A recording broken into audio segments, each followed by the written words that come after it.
You've definitely heard this before. This stock's PE is 80. It's way too expensive.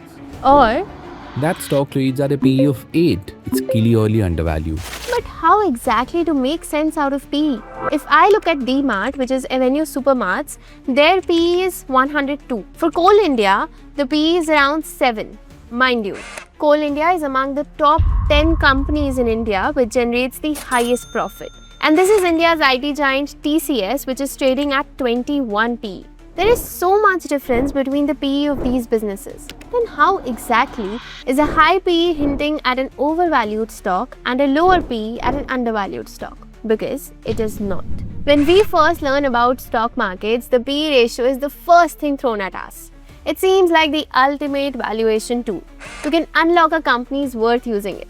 The truth is, yes, it is powerful.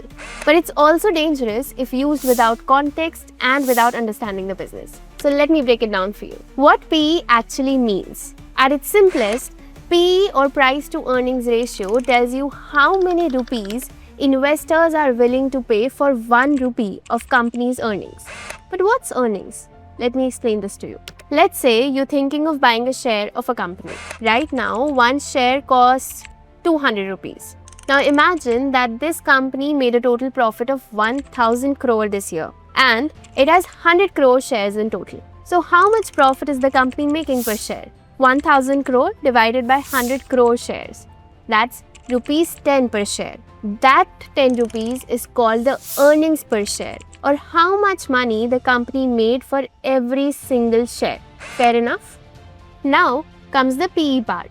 We saw that you are paying 200 rupees for a share that earned 10 rupee this year. So the PE ratio is 200 rupees, that is the price you paid, divided by 10 rupees. That is the earnings the company made for every single share, which is 20. Which means you are paying 20 rupee for every 1 rupee the company earned.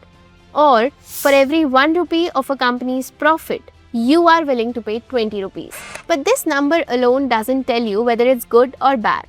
That judgment depends on context, expectations, and narrative. Making sense of PE as an investor.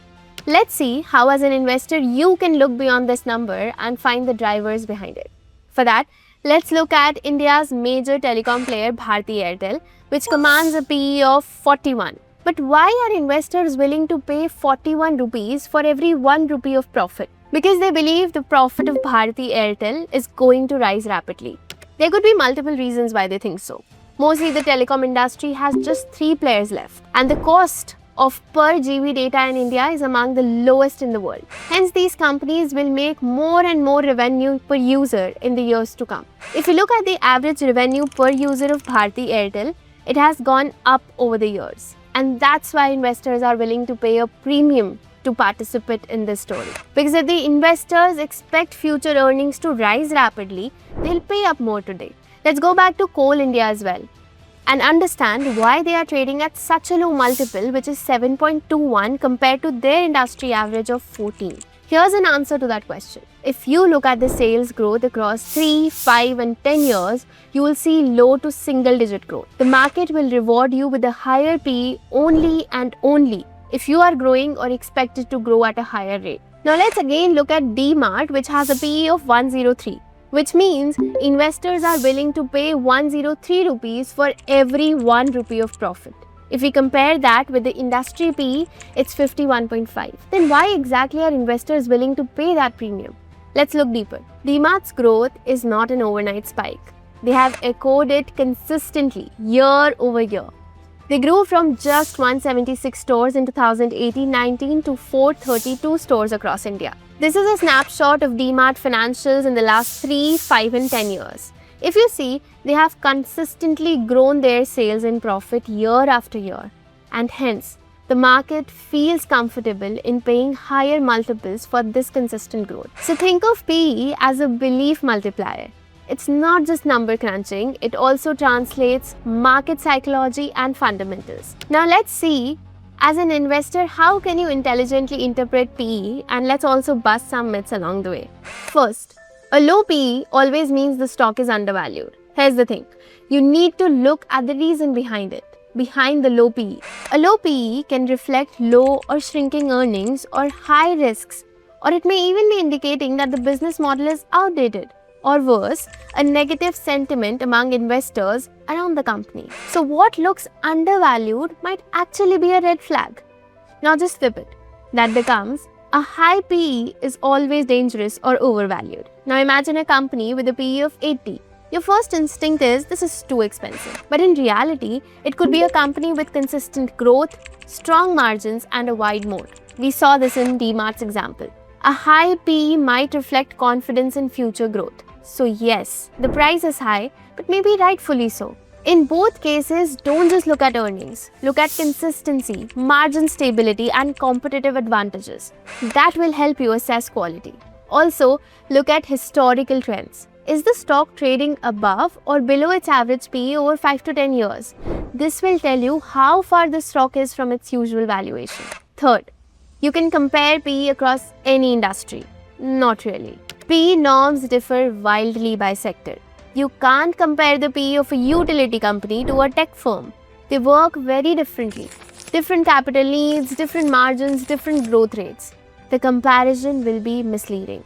You need to compare within the same industry so that the context is controlled. A pharma stock versus the pharma sector. That would make sense.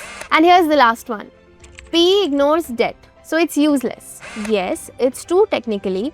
PE doesn't account for capital structure, but that doesn't make it useless. And here's the important part. Based on PE alone, one cannot and should not decide whether a stock is overvalued or undervalued. You need to look at other ratios such as ROCE, ROE, and the growth rate to arrive at a more accurate conclusion. Think of it this way. PE is just one part of the story, a valuation lens, not a holistic tool. So always ask, what am I paying for and how likely is the company to deliver it? Bringing it all together.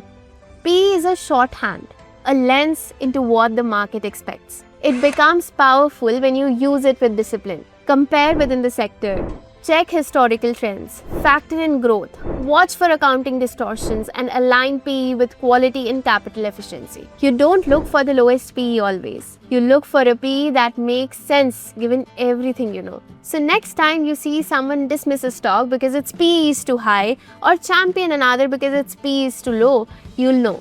Those blanket judgments are myths. We will be decoding more such metrics in the upcoming videos, so that when you look at them, you not just look at the numbers, but also the meaning, story, and context behind them.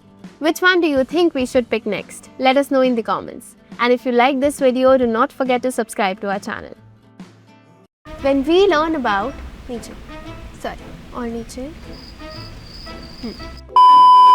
which commands a PE of 41. नीचे कर दो actually.